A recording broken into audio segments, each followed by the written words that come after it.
statement, the Lord President of the Council and the Leader of the House of Commons, Mr. Jacob Rees-Mogg. Mr. Speaker, thank you. I don't need patience because proceedings in this House are always interesting. But let us now praise famous men. It was a privilege to propose you as Speaker in the 2015 Parliament. And now, in the reverse of Mark Antony in relation to Caesar, I come not to bury you, but to praise you.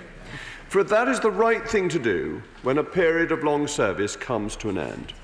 And that is not to deny that there will be a debate about your term of office, as there are debates about the terms of office of other speakers in our history. However, I am very conscious of the good that men do is often interred with their end of service. And I think the good that you have done should be heralded, and that others at a later date will look at some of the criticisms that they may have, but now is not the occasion for that. In 2009, when you first addressed this House as a candidate for the speakership, you said that you did not want to be someone, but rather you wanted to do something. Your agenda was reform, renewal and revitalisation.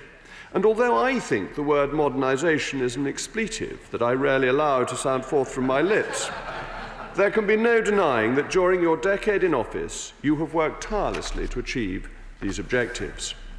As the 157th Speaker, you have been a distinctive servant of Parliament, both in this place and beyond, representing the House to audiences around the United Kingdom and overseas. And I think you share my conviction that politics is at its best when it is engaging.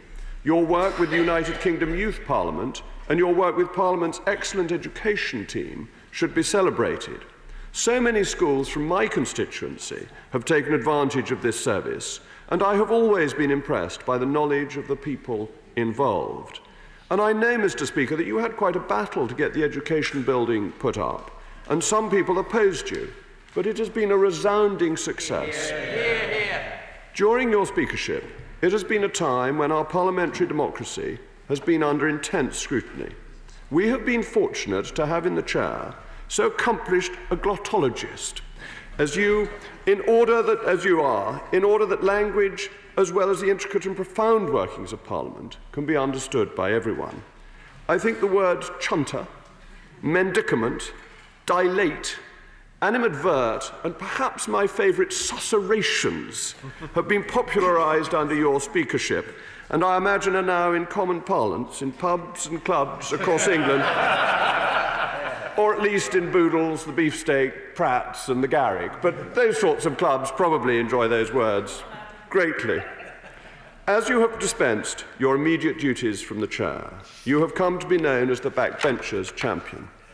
Our main purpose as members of Parliament is to seek redress of grievance for our constituents, and you have been unswervingly diligent in your desire to ensure that all parliamentarians are treated equally, whether novice or hardened veteran.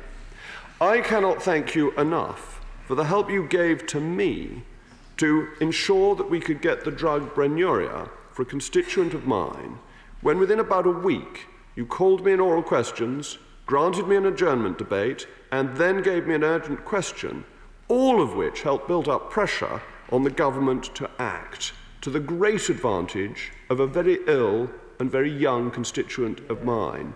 This is my view of what Parliament is about, Mr. Speaker, and I think you facilitated that for me in a way that other speakers may well not have done, and my personal gratitude, and more importantly, the gratitude of the family who have benefited from that, is, I think, a real tribute to how you have operated. You have allowed parliamentarians to seek redress of grievance, and that is basically where our lawmaking in this place comes from historically.